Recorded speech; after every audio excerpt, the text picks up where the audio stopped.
Yo, what is up in Soccer We Trust YouTube fam? Now, like always, we appreciate you and we appreciate when you hit those like and subscribe buttons, especially while we're discussing the good Christian Pulisic scoring game winners for Chelsea and the bad Yunus Musah missing in penalties, Sergino Dest getting hurt, and everything else around the US men's national team, and which Concacaf team has the best chance to go the farthest at the World Cup. So let's get after it. Yes! What is up, everyone, and welcome to another exciting installment of In Soccer We Trust. I'm the high-energy Jimmy Conrad, alongside two of my favorite former U.S. men's national team teammates, Charlie Davies and Heath Pearce. Clean-shaven Heath Pearce, if you can't see him right now, looking about 15 years younger, putting the Hollywood in Hollywood Heath Pearce. All right, guys, we're going to take a deep dive into the good, the bad, and the ugly of the U.S. men's national team and some of our players' performances over this past weekend. We're going to talk about which CONCACAF team has the best chance to go the farthest at the 2022 World Cup happening later this year in Qatar. A lot to get into. I'm excited to be joined by you guys as always. Heath, I'm going to start with you first, Mr. Handsome. What are we saying about Christian Pulisic coming on and scoring game winners for Chelsea as he does? That's why he wears the number 10 shirt, everybody. Yeah, I mean, I was stoked to see him do that. I was less stoked to see just his generalist comment after of just like, yeah, you know, happy to help the team and opportunities. Bro, take your shots. Thomas Tuchel's taking shots at you for going to the national team. Like that's what teams did when I was playing. Like when I was playing in Germany, I was like one of 3 players that called into the national team. You got punished every time you left because everybody was there training, but you're playing at Chelsea. The whole place is gone. I get your flight's a little bit longer and all that stuff, but if he's going to take shots, shoot shots back, man. Okay, all right. And Charlie, what are you saying about this? Because of anything that I actually really appreciate, low-key really appreciate about Christian Pulisic is his ability to bounce back when things aren't going his way. There's been plenty of times where you could see him kind of have that Eeyore puppy dog, these things aren't going my way, but he figures out a way to finally almost get out of his own way and start to score some big goals and have more influence on the team. But it still hasn't seemed to have convinced Thomas Tuchel to make him a regular. He's resilient. He's always stepped up in the big moments. And I think when he's fit and he's in form and you can tell he's dialed in and happy, he's the best attacker for me that Chelsea has. And he's proven it at times. And you talk about those brilliant moments that he's been able to produce. No one else is doing that for Chelsea at that level. He is just so dynamic. He really brings the attack together because he can hit you in so many different ways, whether it's dribbling, whether it's his off the ball runs, his service. He's very effective. And what we've seen from the U.S. men's national team, it's almost like they rely on him too much to do that. Whereas at Chelsea, it's okay, here's your moment. You know, we've created space. We have all these other players who can do a little bit and take the load off of him. With the U.S. men's national team, I think he puts it on himself to be the man. I see Reed, CP10 is the man. He is the man when he's fit. And I think Thomas Tuchel takes him for granted a little bit. And I think that's why maybe a move this summer would probably be, I think, best for both parties in this case, because they're not relying on him the way that, one, he wants to be relied on. He wants to be on the pitch. And it's great. You have someone pushing him. You don't want everything to be guaranteed, which is something that we always talk about. That's why you go to Europe, because you're uncomfortable, you're pushed. But at the same time, you need to be at a place where they value you. You're getting pushed, but they value you. And I don't think they do that quite enough at Chelsea. Jimmy, do you think that he's the best player that we've ever had for the national team under pressure like that? Now, I don't mean like chip on the shoulder, coming back. I don't mean the adversity side. I just mean the fact that he comes in late in the game and is able to score in a match of that magnitude to get Chelsea that win. That sort of, we talk about Weston McKennie, we talk about others having that X factor or that game changer ability, but do you think he's sort of at the highest we've ever had in terms of that at the level that he's playing at? I would say Clint Dempsey probably takes the cake with that, just in terms of World Cups. I mean, the guy scores goals every single World Cup he's been in terms of those big moments. But if you're talking about just quality as a whole, he's the best player that we've ever had with the U.S. men's national team. Yeah, I agree with Charlie on the Clint Dempsey shout in terms of like chip on your shoulder, wanting to prove, I don't care what the situation is, I'm going to stick this right up your ass. I love that about Clint Dempsey. Christian doesn't seem to have that maybe same type of animosity that Clint had, and I think that was one of his biggest strengths, was turning kind of that negativity into a positivity. I would like say getting elbowed in the face by Clint. Well, no, he broke my jaw. You know, Did he really? Yeah. Clint Oh, broke I didn't my know. I didn't jaw. know that. I was just saying that because he used to elbow me in the face all the time in training. I'm like, bro, like we got a game tomorrow. Yeah. Like we're This, yeah, is, so this is a walkthrough. yeah, wait, This we're was one of friends. those. They We're literally friends, right? said no contact, no tackling, and he's like, that's an elbow. That's not a tackle. No, it's one of those things. He hits you in the face a couple times. Like, wait, we're friends? Are we friends? I don't know if we're friends. That feels a little bit past the friend line. But no, Clint and I've had great battles over the years, and Where did you break your jaw? It was in New England. It was after the World Cup. So we were World Cup teammates, and about a month later, he broke my jaw in an MLS game. I'll be honest, just a little quick sidebar. I was a little bit, not depressed, but it was kind of in a bit of a fog because I'd accomplished everything I'd set out to do and then some by playing in a World Cup. And I just had a bit of a letdown coming off of that. And I needed a break mentally. And so I have to thank Clint Dempsey's elbows for giving me that because I had to be wired shut for 8 weeks. Okay, sidebar over. With regard to Christian Pulisic, I love his 1v1 ability, and his ability to really unbalance teams when he beats that first player is excellent. And I don't know if we had somebody as maybe quick, and Clint's got it, but Clint creates space in a little bit of a different way. Whereas I think that with Christian, he drives at you a little bit more. He's almost a mix of Clint and Landon in some capacity, where he's kind of got the quickness of Landon, but a little bit of that deceptiveness that I think that Clint had with the ball, whereas I think Landon's off the ball running was excellent. So with Christian, what gives me the biggest pause, Heath, about the whole thing is when I saw those Tuchel comments, and I'm going to read the comment now because you addressed it before. He said Pulisic struggled a little bit since he came back from international break, where I think he had 3 matches and an incredible amount of journeys and time zones to cope with. From there, he struggled a bit energy-wise. That was my impression on and off the pitch. Sometimes it is like this. So I hear Tuchel say that about Pulisic, and I wonder, but you rolled out 37-year-old Thiago Silva, who's coming from Brazil. He's going through the same goddamn thing, and you don't think Pulisic has the capacity to do that, but Thiago Silva is. And now I understand they're two different positions, and the way that Chelsea plays defense, you're not maybe doing as much running as opposed to what they want from Pulisic. But I don't know. Interesting comments, and it just feels like Tuchel's made his decision that he's going to be a super sub, and everybody's got to be okay with that. Charlie, what do you think? I think the reading is it's on the wall. I mean, for someone like Christian Pulisic, who has shown his quality, has played under Tuchel. Tuchel developed him helped develop him at Dortmund. You have him at Chelsea, and he's always the first sub. It feels like he's always the first person that Tuchel has to make an excuse for. Oh, you're traveling too much. Your energy is too low. When you look at the rest of the roster, it also kind of coincides with Timo Werner, who seems to be going up, right? And Christian's coming down. And because you're giving him confidence, you're giving him opportunities, and those opportunities are taking away from time from Christian. So it's obviously a deep roster. It's Chelsea. Anywhere you go across the board at that level, you're going to have competition. And if you're not performing week in and week out, typically it's the next guy's turn because you're competing for Champions League. You're competing for league trophies. But I think with where Chelsea are right now and how Thomas Tuchel has used him, he's used him at wing back. He's used him left, right, withdrawn striker. It's not been one position. And I think when you get to those levels, you're kind of stapled with one position if you're the guy. He's not the guy at Chelsea.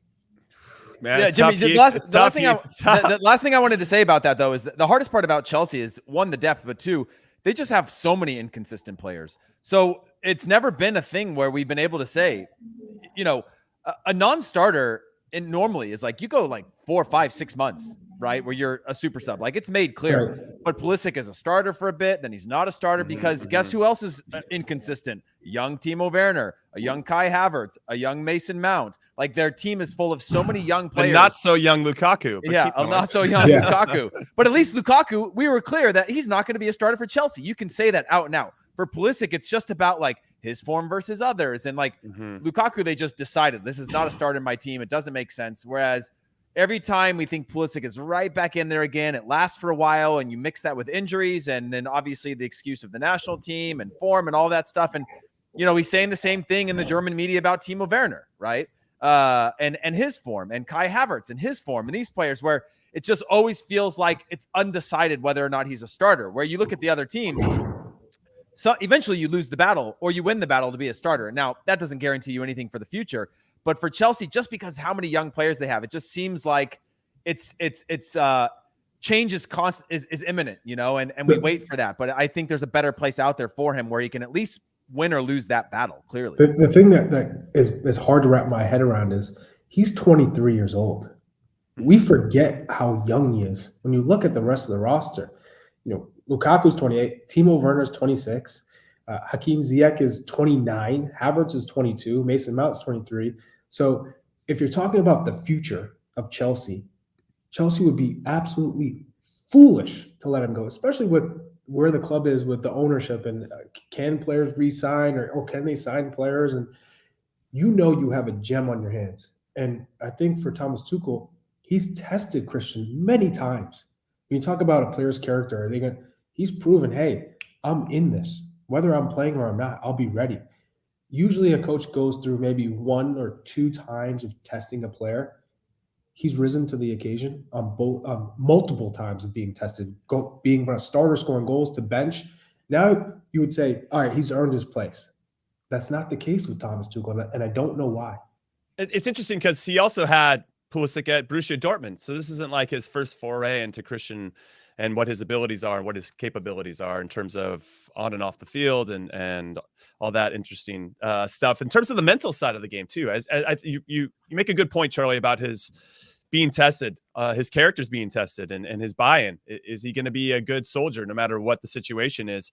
It's interesting though, when you are a super sub and you do well and you start to score match winners and you start to influence the game, you'd like to think if you're that player, I've done enough to merit more playing time. He's probably doing something similar in training where he's got a little chip on his shoulder and then he gets that opportunity. And I feel like when you are a super sub and you finally get your chance to start, you feel like you got to be perfect. And if you're not perfect, you're going to go right back to being a super sub because then you proved the coach right that you're not playing well. So when he comes in, he's a super sub against Madrid, right, in the second leg, and he had a couple of half chances that people thought he should have converted. They're a lot harder than people, I think, really want to take into consideration. But it didn't really work out in that capacity, and he kind of stays in that role. And it's interesting. These are all really good points. And so there's a question that I'm going to pose to you first, Heath, about where Christian should go. Because to Charlie's point, I don't see any reason why Chelsea should sell him, given his age, given his marketability, especially here in the States, and obviously what he's capable of. Where would he go? That not only, I think any club would benefit from having his presence for a lot of different reasons, but what would benefit him the most? Which club would that be? And I assume it's got to be a regular starter. You can't go to a similar situation. Yeah, that's the hardest part is like, what's the right one? And as Charlie said, he's 23, so he's still got so much growing to do that it's not like we're talking about, again, when we mentioned Clint Dempsey a while ago at his peak going to a Spurs, there's a wild range of clubs that could be decent situations for the next step of his career. But again, we need him playing, right? We don't want it to be so big that we go somewhere that he gets buried again. We need him to compete. He seems to be good at being resilient or bouncing back in situations. So I don't know if I have a perfect answer for that because I always think about a Dortmund, but he's already left Dortmund of being like, here's a good place that's decent size. They compete for trophies. They're, pressure is high, that sort of thing. So I don't know. I mean, Charlie, if you say Liverpool, he's going to be a spot starter there. You say a Barcelona, Bayern, and he's got any of those big clubs that are comparable to Chelsea, he's still going to be a spot starter. So he's going to have to accept a little bit of a step back. What do you think? I'll give you a club. I'll give you a club.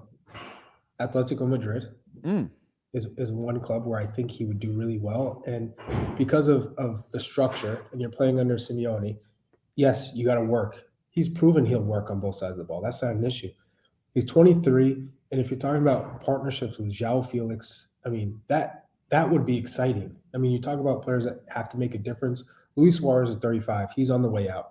Antoine Griezmann, he's 31. Not that he's on the way out, but he's up there, and he's spoken candidly about wanting to come to MLS. Mm-hmm. The days of going to MLS when you're 34, 35, 36, 37, unless you're a Zlatan Ibrahimovic, a player, Cristiano Ronaldo, those days are over. So I could see Antoine Griezmann making the move to MLS in the next year or two. So in terms of being a creative attacking player, and I think La Liga suits him really well. It's a league where it's free flowing. There's a lot of passing sequences and a lot of room and freedom. I would prefer him if I were in his shoes to be in La Liga than Serie A, where it's very defensive. And the Italian league is all about tactics and really tight blocks. And unless you're playing for AC Milan or Inter, it's really not or Juve. Outside of those three teams, I think it's very difficult to really have success and have the creative freedom as you would if you were playing on a top team in the EPL or in La Liga. I really like the Atleti shout because I think Spain would be a good league for him to go out and have some success. I don't know if Diego Simeone's the guy per se. Yeah, I love him, but that gives me a little bit of pause. However, I think Sevilla would be a nice spot for him because they're usually a club that's trying to compete with those other ones. They have the talent. They've clearly won under Julian Lopetegui. The way that they set up, they have a clear identity. And I think him with Ocampos and Nesri and him and Tecatito playing side by side.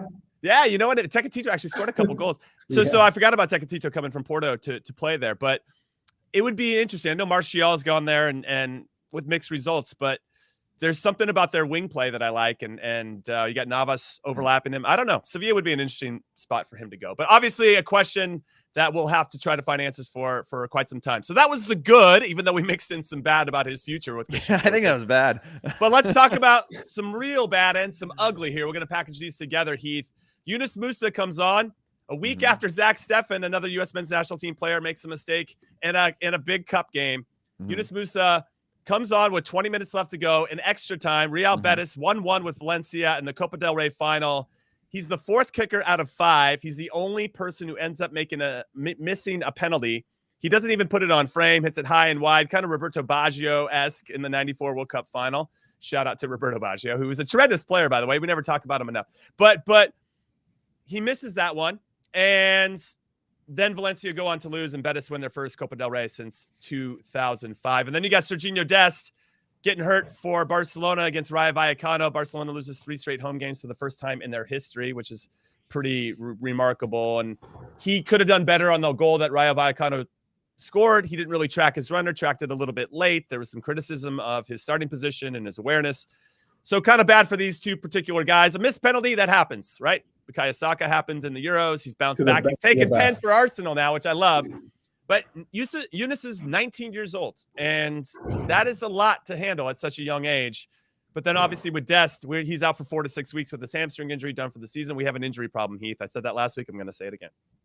Yeah, I mean, what I'd like to focus on these is, well, one, the injury problem. I am concerned about that. I think it's cyclical, and I think we're just going through that right now. I think there's probably every country is dealing with similarly these run-through COVID of these different circumstances. You got World Cup qualifying, all these things being thrown back into the mix of all these players. And that worries me because we're starting to see more and more players from the national team get hurt, including Sergino Dest.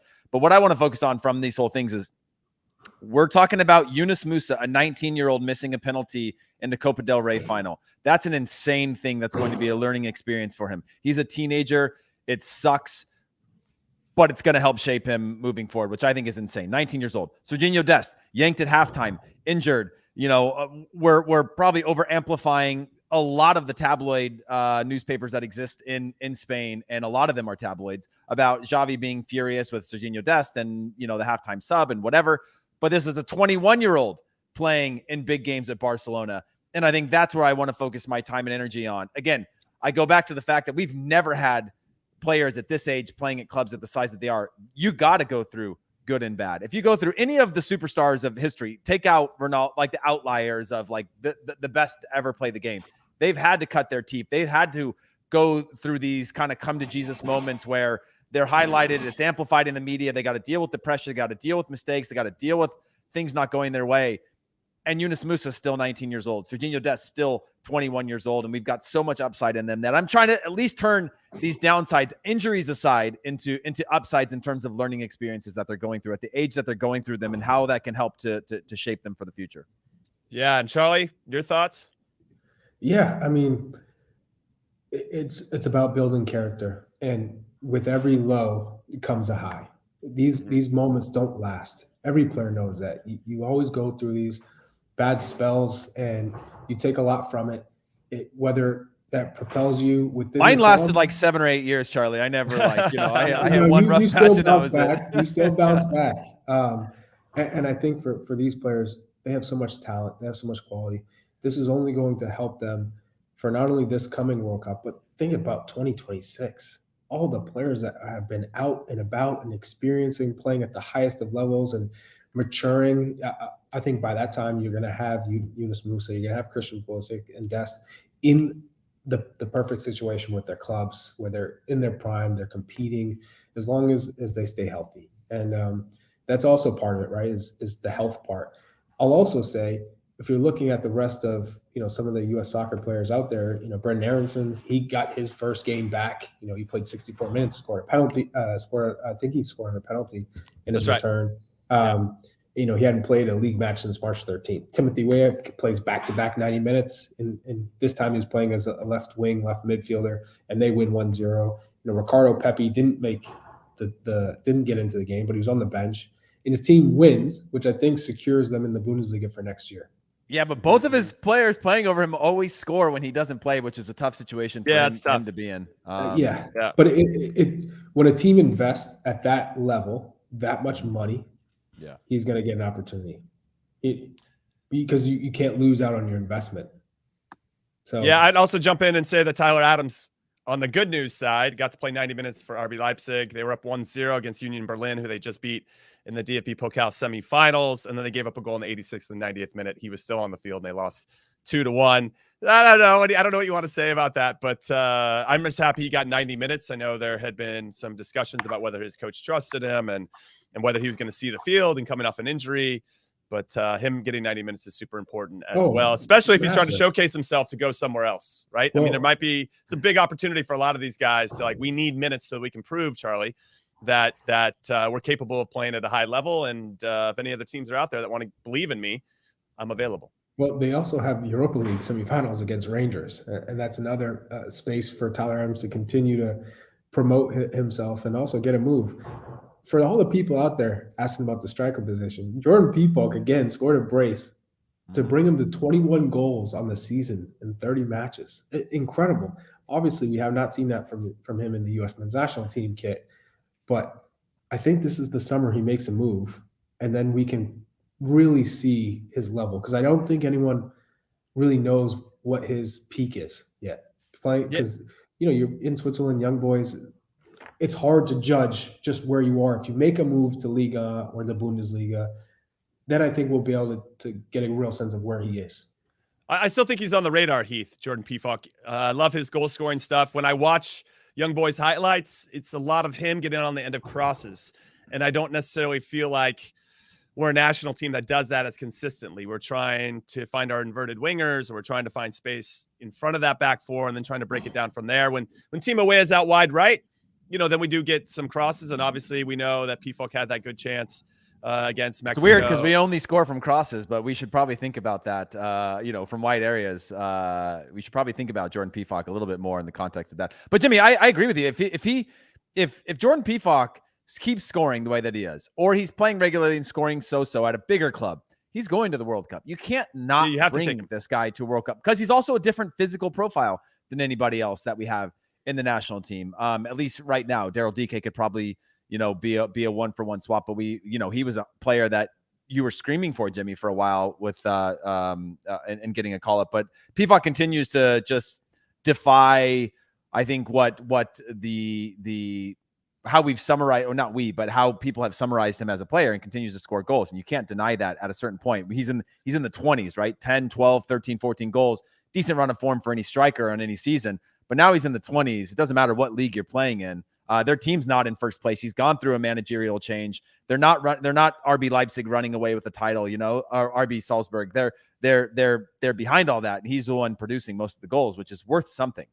All right, that was our weekend recap of some of the top players for us in and around Europe doing the work. But now we're going to take a break. And when we return, we're going to talk about which team from Concacaf is going to go farthest in the World Cup in 6 months' time. So don't go anywhere. Look, we want to make a movie. Paramount is going to come crashing down. We need hits. I got no cast, no Pacino. Brando. He's a nutcase. Can one thing go right with this picture? This movie makes my people look like animals, and that ain't gonna happen. I'm not running.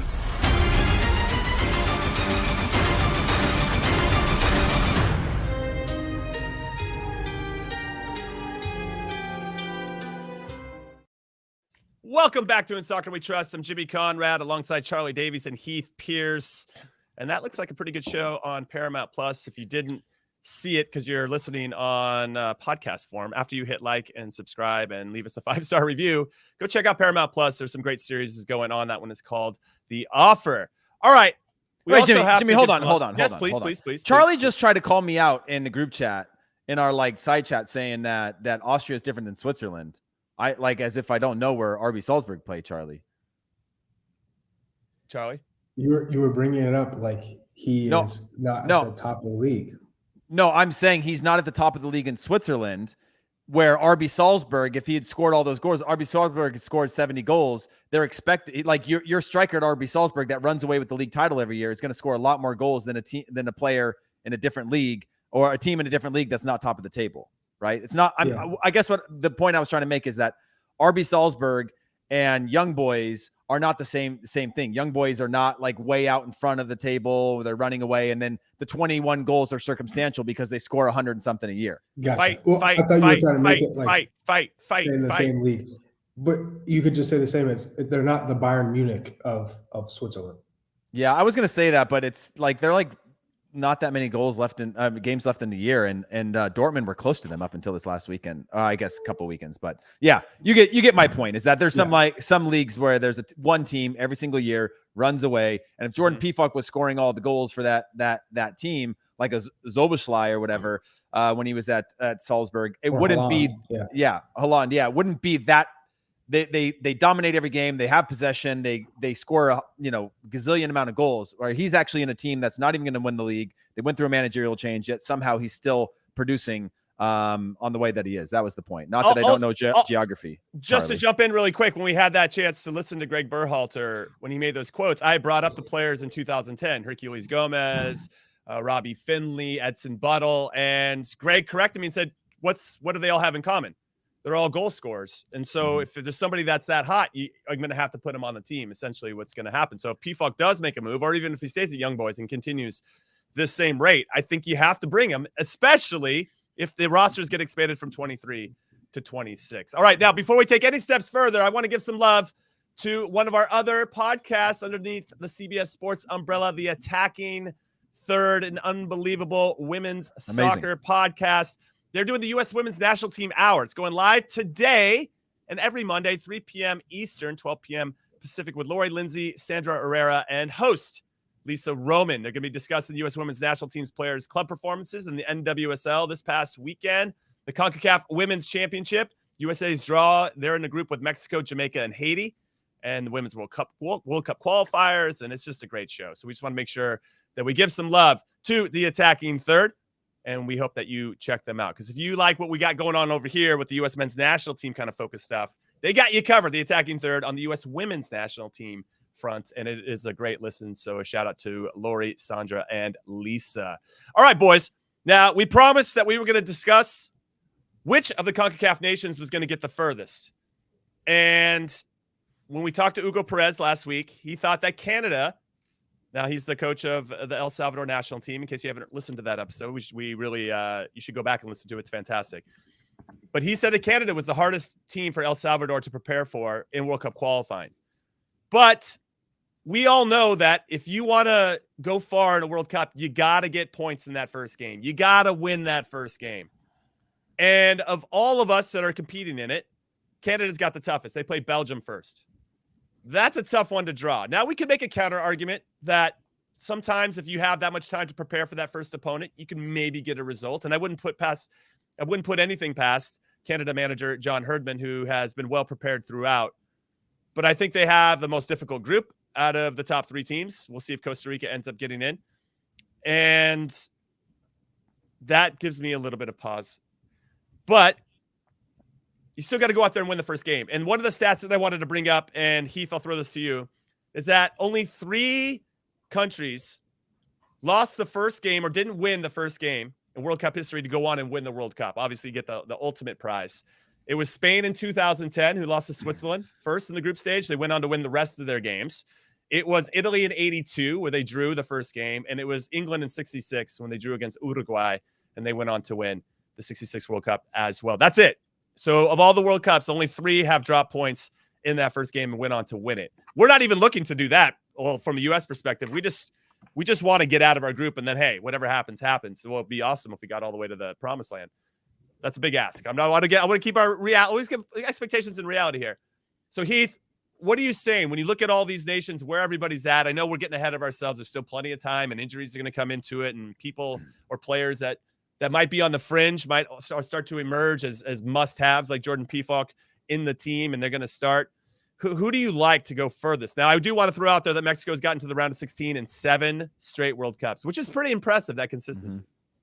I agree. I mean, is it not a little bit annoying? Are you guys not a little bit annoyed about the US's group not being settled? Like, I mean, obviously there's very legitimate reasons behind that, but is it not annoying that we can't just think about the group in the context of the group? I mean, there is a little bit to just have to wait for between, obviously Wales, Scotland and Ukraine. And I think that's a little bit harder to, not that it's our first opponent really, too. Yeah. I think that's what's irking you a bit, is that it's our first opponent. It's just annoying because just wrapping my head around this group and how you navigate that. And I've talked a lot about it, about just navigating groups are just so different than anything else, like qualifying for World Cup or other tournaments. Like, group play is such an interesting thing that there are these statistics, as you said, Jimmy, about 3 teams, I guess, that have given up points in their first game to go on to win it. Again, we're not talking about the US going on to win it, but when I think about who could go the furthest, it's still a little bit harder to navigate. Like, could the US finish first in their group? Maybe. Could they finish second? Definitely could, but not knowing who that is makes it a little bit harder. But when I think about Canada's group, that's just a really difficult group. Knowing that they play Belgium first as well. I think because they play a few days later, that's a huge difference, especially going into this World Cup where there's not a lot of time leading in. You're coming through season in the middle of seasons and a short run up, that an extra week together could mean a lot, but it also means an extra week together for Belgium. Let's catch everybody up. You got, just so that everybody knows that group, it's Belgium, Canada, Morocco, and Croatia. Canada's first 2 games are against Belgium, Croatia, and okay, on paper, we could probably say Morocco's who they probably prefer first, because Morocco, it's like when you look at the FIFA ranks, Belgium's 2nd, Croatia's 16th, obviously World Cup finalists last time around. Canada's 38th and Morocco's 24th. So on paper, you'd want to get Morocco first. They don't. And now they've got 2 very difficult opponents. Charlie, actually, I'll come to you on this one. What you think Canada's got much of a chance to there's something about them that I really like, that element of surprise. I just don't think these other nations are going to be really taking into consideration how good this Canada team is and how organized they are. It's the group of death. I mean, that is a really difficult group. All 4 teams you could see going through. Morocco, people aren't talking about Morocco. Morocco is legit. They have some real quality within that team. Man, the first game is going to be really difficult because you lose against Belgium, and not to say that they will lose, but that's a really difficult game. Now going into Croatia, and Croatia is a really fantastic team. I mean, you look at Luka Modric and Ivan Perisic, and I just don't see them make it. I could see them coming away with 3 points, but I just don't think that's good enough to get out of that group. So I would say they have the toughest group of the 4 Concacaf teams, even given Costa Rica makes it through. I love what they've been able to do this year. I think it's going to be a tremendous experience for them, which will help them in 2026. But that was, I think, always the goal, just to get to the World Cup, get that experience so that in 2026 you're in a better position to not only advance out of the group, but make a deep run.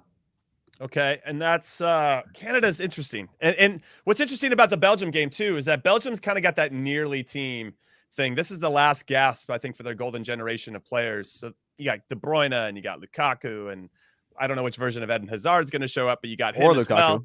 That's true. But the back line, obviously, a little suspect. But we'll see if they can get some of that righted before the start of it. And Roberto Martinez, we'll see what. Jimmy, somebody threw something up here, by the way, that the USMNT is not going to get out in second, and if they did, they would play France. They don't play France, right? They would play the Group A. They play the winner of Group A. If they played France, I believe it would be a quarterfinal. Quarterfinal, not the round of 16. Potential quarterfinal. Maybe they put quarterfinal in there, but yeah.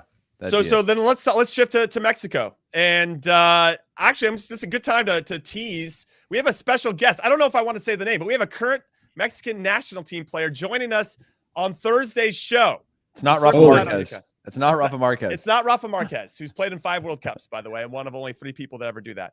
It's not Rafa Marquez.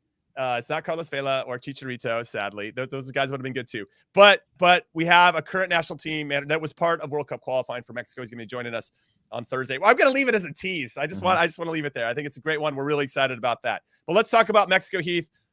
Now, in the last World Cup in 2018, they played Germany first, and everybody was doom and gloom. I was at that game. It was awesome. It was awesome. And obviously, Chucky Lozano's coming out party in a lot of different ways. And they slapped them around. And we could see that Canada maybe doing the same for Belgium and kind of putting everybody on notice that we got some good teams here in CONCACAF. No. Now, Mexico, as I mentioned, everybody knows they're good. They've gotten a round of 16, 7 World Cups in a row and always lost there. But there's something to be said for that, them always being dangerous in this competition. Now, they came out and surprised Germany 1-0. Chucky Lozano scored. But they were always in control of that game. I think that was the most enjoyable part about it. And I want to get your insight since you were there. The second game, they beat South Korea 2-1. Vela and Chicharito scored. Both of those guys not involved in the national team anymore. And Heung-min Son scored late in that one to make it 2-1. And then they lost to Sweden 3-0. And then they get into the round of 16 and once again lose to Brazil. And that's not a big surprise. You were going to run into a big boy at some point, and wasn't enough for them to see it through. But I don't know if this current team is as good or as talented as that team in 2018. You were there. I mean, kind of give me some analysis of what you saw then and what you think of the team now. Yeah, I mean, I think they're between generations right now. I don't see a clear picture or identity.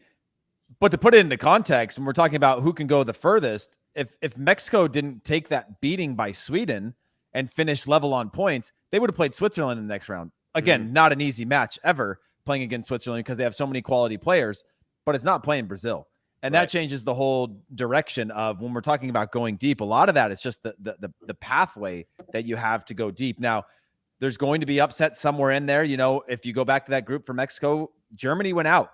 They finished bottom of the group in that group after losing to Mexico on the opening day. That changes the whole picture for Brazil. Potentially could have played Germany in the first knockout round. Like that's crazy to me. But there's just no easy pathway unless you get a little bit of help along the way. So this Mexico side is different, but again, they are good in World Cups and they are good at navigating group play and knowing exactly how to get that. And they have enough experience or veterans in that team. Again, that's a fine, that gray area veteran is a mix of like actual veterans and players that are too old to be in the national team, but are still there. But that means something in a World Cup. And they've created almost an expectation when we get into World Cups, we at least get out of the group. And I think that's a culture and a foundation that they're going to go into for this World Cup. And so while I think the team is in the state of flux in terms of who's the stars, who's the one that's going to lead the way, they look very different than the Nations League team that we saw where they were much more threatening. 6-7 months from now, when the World Cup happens, they're going to be in a better form and a much more difficult team to beat, and a much more of a World Cup side. Like they are a World Cup side always. Well, Charlie, I just want to make sure that everybody remembers the group. Now, the excitement of the draw happened, a couple weeks ago. And so just to remind everybody, Argentina, Saudi Arabia, Mexico, and Poland. And they play Poland first, which I think is, I'm kind of anti-Poland right now. If they're going to start to steal Gaga Slonina from us, I'm like not as a big a fan of Poland, even though I spent some time on loan with Lech Poznan. If you're Mexico, Jimmy, wouldn't you want to play Poland first? Because you like your chances against Saudi Arabia, who are good, by the way. But then Argentina's a toss-up, I guess. Yeah, and Argentina's their middle game, which I find interesting. So if they can get a result in the game one, and then who knows what against Argentina.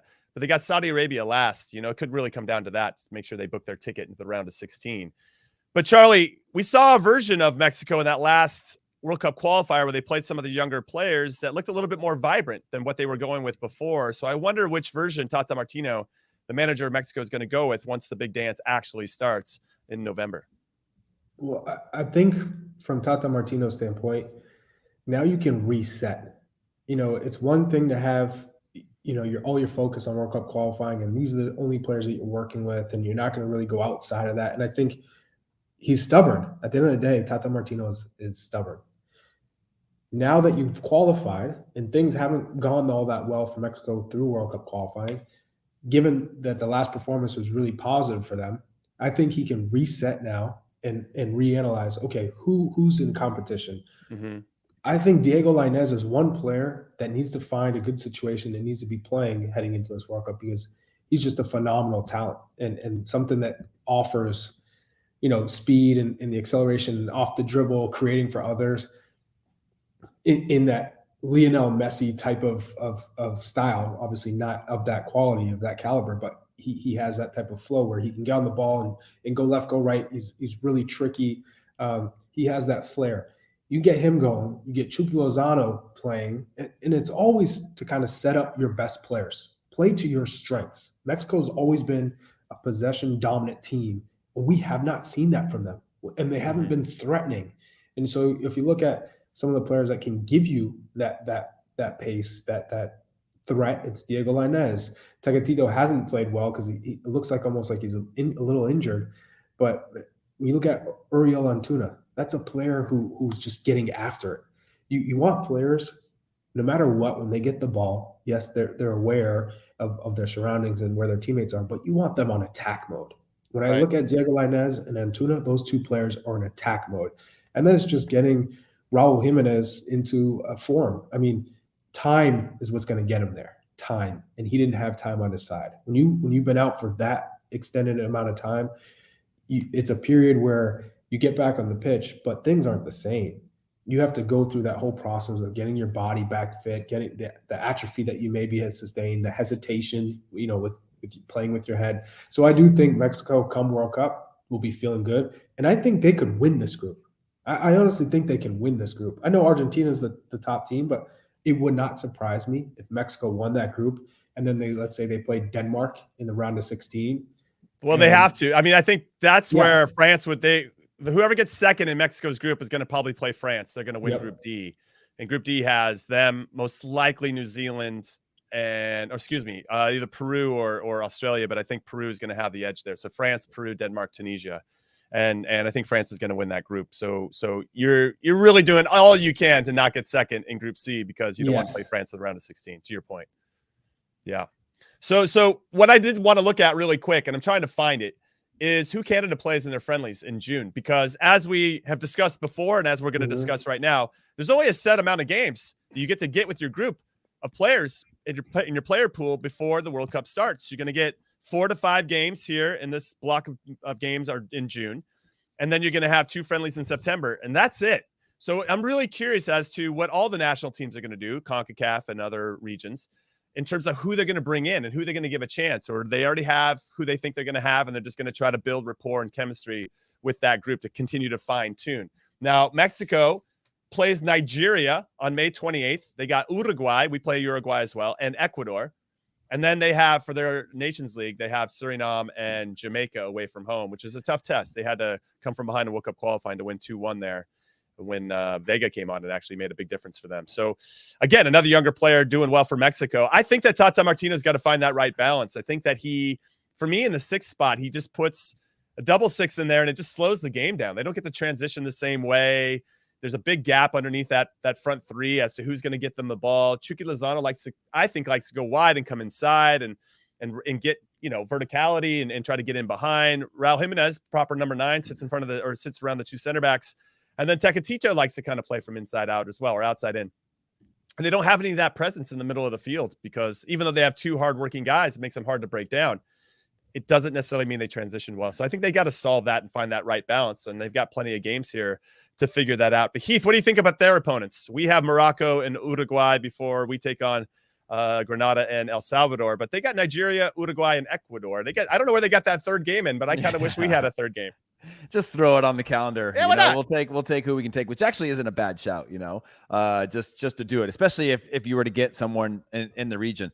I mean, the thing that's interesting to me, just looking at the tune-up games, is this is where the European teams are going to build a lot of value because they're going to be playing in Nations League in big games. Like England has Italy and Germany. They have Hungary as well, I believe. but they've got some very difficult games that are going to be leading up to the World Cup that are games of consequence, they're of value, and they're against really top opponents. This is where, no disrespect to the Nations League, because I am all about developing our region. And in order for the U.S. to get better, we have to have a stronger region as well. And that includes kind of all of the developing football nations, whether in LATAM or the Caribbean. But the timing of that is not great, because you look at the Nations League in Europe and you have far better opponents. And so when I look at Mexico and their group, Poland is the only one, and I'm not sure what their schedule is leading up. But when I look at the other games, with Saudi Arabia and Argentina, I believe they're mostly going to be playing in friendlies that aren't the same level of magnitude, which I think levels the playing field for Mexico. And Mexico have put together a really powerful kind of roster of games, or I guess whatever schedule of games leading up against tough opponents, versus, the only one, Poland, is going to be playing in official competition. Not sure what their schedule is, but when I remember just looking back at England's and going like, wow, they're going to have some major tune-ups that are going to have them firing come the World Cup, just because they're playing against good opponents with their best players in games of consequence.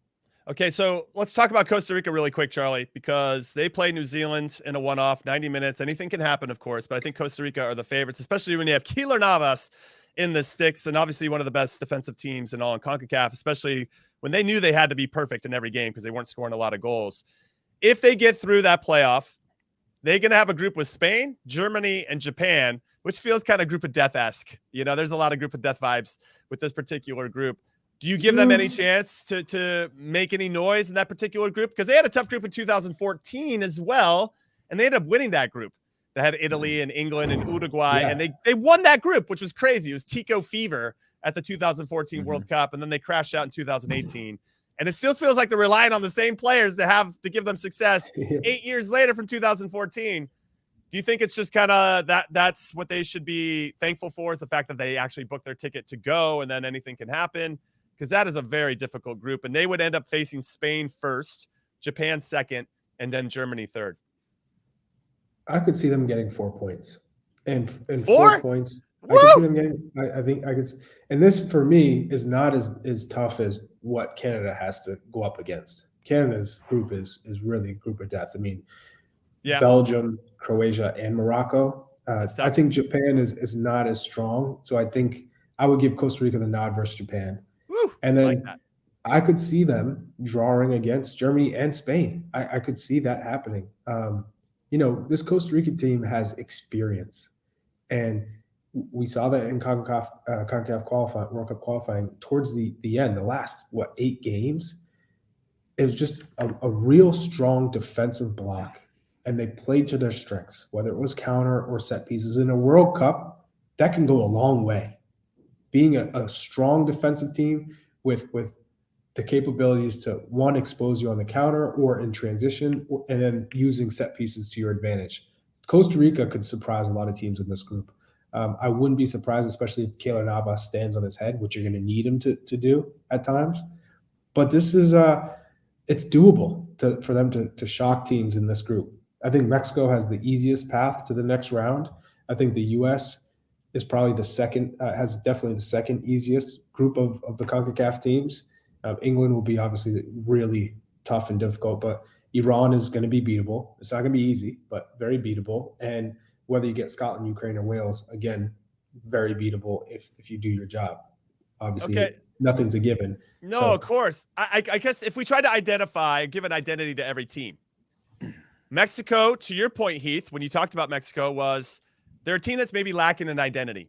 Or they're kind of the identity we always knew them as, of course, but they do feel like they're in transition, where maybe their older guys that they rely on aren't firing on all cylinders, playing to their potential. The younger guys maybe aren't ready for that responsibility just yet, even though you can see glimpses of it when they do get that responsibility. I think Costa Rica is kind of in the same boat. They've been relying on the same players for a long time, and then when they released all their young players against the U.S. in that last game, you're like, God, they got some good young players. Why don't we see more of those guys throughout World Cup qualifying? So I do think they can be dangerous, to Charlie's point, but they're in that area where does the manager have the courage to go with his young guys when the pressure mounts and the World Cup starts? That's going to be the big question, not only for Costa Rica, but for Tata Martino in Mexico. Now, Canada, I think they've got their identity. They've leaned hard on that identity, and that led them to success, qualifying for the second World Cup in their history. Last time was in '86, so it's been a long time since they've been there. For us, though, even though I think we have an identity, we're still trying to figure out the best players to fit that particular identity. So let's focus now on the U.S. men's national team, Heath, Pearce. I know that we're a little frustrated because we can't focus on one opponent in that first game, but as we've discussed before, we need all 3 points in that first game because then we start to play with a little bit of house money. You can relax a smidge, not having to chase or be a little bit desperate in that second game where you could push too hard too soon, get hit, get scored on first, and all of a sudden you're chasing the game in a way that makes it almost impossible for you to get back, or the other team gets conservative based on what they're going to do. We got England second, so that's obviously something to take into consideration as well. Now, I think we can go toe-to-toe with every single team in our group. I don't care what the English fans say. We can go toe-to-toe with their team. We've proven it in a previous World Cup as well, where they had, quote, on paper, and I'm using air quotes, superior talent, right? It's just got to go out there and who's ready when the whistle blows in that particular moment, and I think our guys will be up for it. But we still have some questions that need to be answered that include our number 9 and obviously injuries. This is all assuming everybody's healthy and ready to go. And what is our best collection of wingers and central midfielders, even though I think we're all in the Musah, McKinney, Adams camp. Is there room to maybe try Gio Reyna centrally so we can get Timo Weah and Pulisic on the field at the same time? Can Timo Weah, who just played the number 9 spot for Lille, maybe be our number 9 and give us a bit of a different look? Is that, I mean, if you're Greg Berhalter, let me rephrase all of this right now, because I'm just kind of, I'm brainstorming. I'm with everybody. Hit us up on Twitter too, ISWT Pod on Twitter if you want to join this part of the conversation. Where's this guy going, Charlie? If Greg Berhalter, I'm really curious. if going to consider Timo Weah as a number 9, would you try it in one of these friendlies? You have to try it. Why wouldn't you try it? And I don't want to see it against Grenada or El Salvador, with all due respect to the Nations League. I actually want to see it against Uruguay or Morocco. Why wouldn't we try Timo Weah at the number 9 just to see what it looks like? If that's a possibility, from Greg Berhalter's perspective, if he's actually considering Weah as a 9, then we will probably see that at some point as him playing the 9, depending on, of course, the form of Ricardo Pepi, the form of Jesus Ferreira. And I think when you look at Jordan Pefok's form, it's always been strong at home or playing for young boys, but not necessarily with the U.S. men's national team. And he's going to have to wait for his chance again. That's just the way it is because he had it. We didn't take it. And regardless of his club form, that's going to be on the minds of not only Greg Berhalter, but all the players, right? And it takes a while. It's a process. This is my thing. You have a formation, you have your tactics, but if your players and your hot players all need to be on the field at the same time, and this is what Bruce Arena, if you think. By the way, the Pefok thing, Charlie, the Pefok thing, he got one chance, and we're holding him to that one chance that he got. You know, I don't disagree, but I'm just pointing out that he got one chance in a small window of time. Do you want me to call Chris Wondolowski? Because I think people are still hanging on to that. He got one. All I need is one. I'll say this, Jimmy, and you know this really well. Bruce Arena, he didn't go, okay, this is my tactics and this is my formation, and let me put my players. He said, these are my best 11 players. I need to get them on the field first and then figure it out. If you don't have necessarily a striker who's playing, the question is, could you possibly switch the formation to a 3 or to a 4-5-1? You know, to make sure that you have Musah, Adams, McKinney, and then a Gio Reyna or a Christian Pulisic central, right, to create chances, and then maybe you could get Brendan Aronson in if he's going, and a Timo Weah. You know, so you just got to think a little bit more forward in the sense of how do I get my most effective players who are all in form? And if I have 6 wingers who are all hot right now and playing well at the highest level, I got to get at least 5 of them on the pitch and figure out a way to make it work. Yeah, Heath, what do you say? I mean, I like giving Timo Weah a shot, and you know, to go back to the Pefok point, I guess it is one of those things where he is going to be held to the standard of scoring when you get your chance to score. Because I feel, if I'm Greg Berhalter and it's my decision, I've got a number of other players that can do more than Jordan Pefok can over 90 minutes, right? To contribute to the team and the build-up play and everything that we're doing. So if I'm going to put Jordan Pefok on the field, I'm putting you on to score. Yeah, you have hold-up play. You're a big body. You occupy space and those types of things, which are good. But over 90 minutes, you're not going to be my starter unless when you get your chance, you score your goal. So I agree with Charlie on that. But for Timo Weah, again, another player that I think brings some different ideas to the team. Now, how different those are from Jesus Ferreira, I'm not really Very sure. different. Very different. Yeah. In terms of pace, just making runs off the ball and behind. Jesus Ferreira is not going to do that. And this is another thing that, to go into what you're saying, Heath, maybe and I don't like this, but maybe it's a way that, okay, against Scotland, Ukraine, Wales, we're going to go with Jesus Ferreira, because those type of teams, they're used to long balls. They're used to, people, physical. We want tiki-taka. We want players to get in those spaces, draw them out, and we want to be in possession. So Jesus Ferreira fits that. Then against England, maybe we don't want that, and we want just runs in behind to open up space, and Timo Weah is your guy. And then you kind of reassess for the third game against Iran, who's been playing well, because I think in that case, maybe you want a more physical striker, a more dominant striker. So I don't like that, but that's a scenario where it could be a reality where we have to go from game to game to assess who the 9 is, because no one has stepped up. No, I think that's good info and good insight on that, Charlie, because if we'll have 2 games of information about Iran at that point too, right? Where their weaknesses are, what their vulnerabilities are, where we can potentially hurt them. They're going to have the same on us, of course. But okay, Jimmy, can I just jump in real quick and say please. that Timo Weah does not score goals ever, for the record, ever. Like you clearly didn't see the game in Kingston, Jamaica. Yeah, I mean, I had him up for one of my goals of the year, and that was with his left foot. Fantastic. But like, you're talking about over a calendar year. I don't think he scored for Lille. No, he hasn't scored this calendar and I think he's got this season for Lille. Yeah, this full season. I think he's got. I think he had an assist over the weekend. But like, in terms of production, our number 9.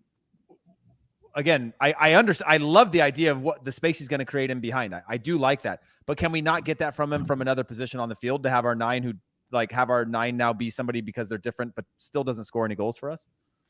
I think there's value to running the channels. If you're going to pull center backs out of position, starting in a good spot and running behind one center back, but trying to pull the other one with you.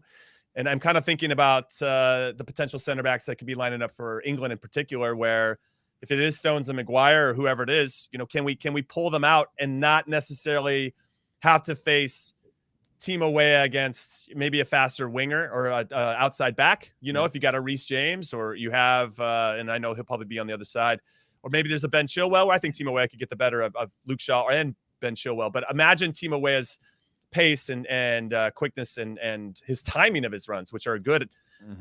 With a Maguire or Stones, and pulling them out of that space. But then that's only one step of it. We all know this. That's one step of the whole process. Can we win the second ball? If we're hitting hopeful balls into that space, can we win the second ball? Can we be positioned to do that? And once we win that second ball, how are we then now taking advantage of the space that's been left open because of that run by Timo Weah? I mean, these are 3 really important steps to having that type of success. Are we built for that? McKinney, if he's out there, he's obviously always eager to join the attack and kind of fill that gap. So he would be really important to that. If it's Gio Reyna, essentially, he's going to be obviously looking to do that as well. And then Musah obviously is a good one off the shoulder of Tyler Adams to pick up that second ball and run and break the lines, and then maybe spray the ball out wide or shoot from distance or whatever. So it's interesting. But if you had a Pepe, or if you had Jesus Ferreira, they look to come back and combine a lot. And I worry that we might not have the verticality that we need, or at least to make us a little bit more unpredictable in the attack. And that's the only thing that worries me a little bit. But that's why we have a lot of time to talk about it, Charlie. Yeah, I would say Weah has all those qualities. And the thing is, you don't just stick someone who's fast up there to open up channels. Right. You have to have some sort of end product. And I think over the past 2 years, maybe it hasn't been so much the scoring goals part, but it's been producing chance creation. And I think that's what Timothy Weah has done as of late. Now that we saw him against Jamaica and he scores that beautiful goal with his left peg, can you now recreate that more often? And it's about putting him in positions on the pitch and giving him opportunities to do that. We haven't seen that yet with the U.S. men's national team. How many strikers have we seen across over the years play as an outside winger or an outside midfielder and then transition into a striker and then take off? I mean, it happens. I mean, Thierry Henry, obviously this is the complete opposite end of the spectrum, but Thierry Henry was a winger at first. and you develop certain qualities as off the ball running, as the timing, and then you come in centrally, and it's just maturing in your finishing. And I think that's where Team Away has to continue to improve, is just the quality of the finish and the types of chances you're taking. So I would never rule that out, but it's just one of those things where, man, we really need to get someone who's going to solidify themselves as the 9. And I just hope it's Team Away. I just hope we get a look at it. I just want to see it, right? Even if it's for 45 minutes. Give us 45 minutes to see what that looks like with everybody out there, right? Or anybody that's healthy, I suppose, because we're having a bit of an issue with that. But can we just see what the movements look like? Can we see that understanding that he's creating with Pulisic? And if he does end up going from inside to out, does Pulisic kind of wrap into that space as he does at times with Chelsea to pick up the ball, maybe make something happen? I like the movement of Timo Weah. Now, maybe he's a little bit more comfortable outside than he is up top because he's getting a little bit more experience out there. But the fact that he can adapt to different situations, I think, is good. And I think he's one of our most improved players and was a key guy for us through World Cup qualifying. Now, I know we're wrapping up this podcast, so we're going to get into final thoughts. Heath, any final thoughts about the U.S. men's national team? And then I want you to add, who do you think will actually go the farthest out of all these CONCACAF teams that we discussed today? Okay. One, there was not a lot of humble brags from this group today, so not great. I prefer if everybody gets a flex in, but it's a Monday. We're trying to start the week a little humbly. I get it. There's plenty of time left in the week. Yeah, Thursday. We're gonna throw a little, a couple tomahawk dunks on our FMF Mexican national team guest that's going to be joining us live on that show. And then I think the U.S. I believe this U.S. team is well equipped to go at least into the next round, and then from there, depending on how we doing that. But I think this team is well equipped to get out of that group, and I think the U.S. is going to go the furthest, just based on the groups right now. Mexico maybe, I don't know. I'm torn on that. It's really hard to predict. Well, I think Mexico finishes second, which means they'll probably play France, and that means their continued run of losing in the round of 16 continues. The U.S. Okay, let's say they get second. They're going to play most likely the Netherlands or Senegal.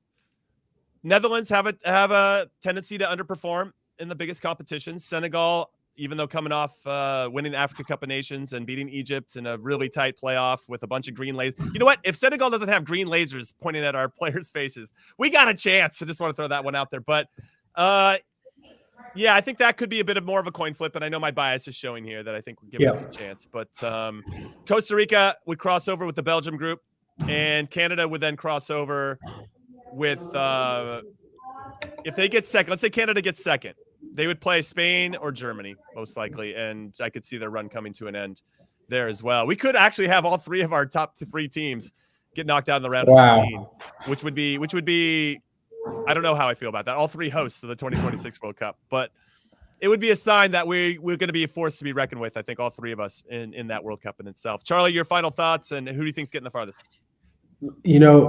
Of the teams, I think Mexico has the best chance to come away with the top spot in their group. The U.S., I wouldn't be surprised either if the U.S. wins their first game against Scotland, Ukraine, or Wales, whoever that may be, and then gets a draw against England, coming into the last game against Iran, where now it's on, you got to win, and it's about your goal differential and how many goals you scored. So that could be interesting. And I would rather be playing the Netherlands or Senegal than France or Denmark if I was coming out of a group. So if you put that in context, it may be easier for Mexico to win their group and get out of it, but ultimately I'd rather be in the US's group because I'd rather place either Netherlands or Senegal.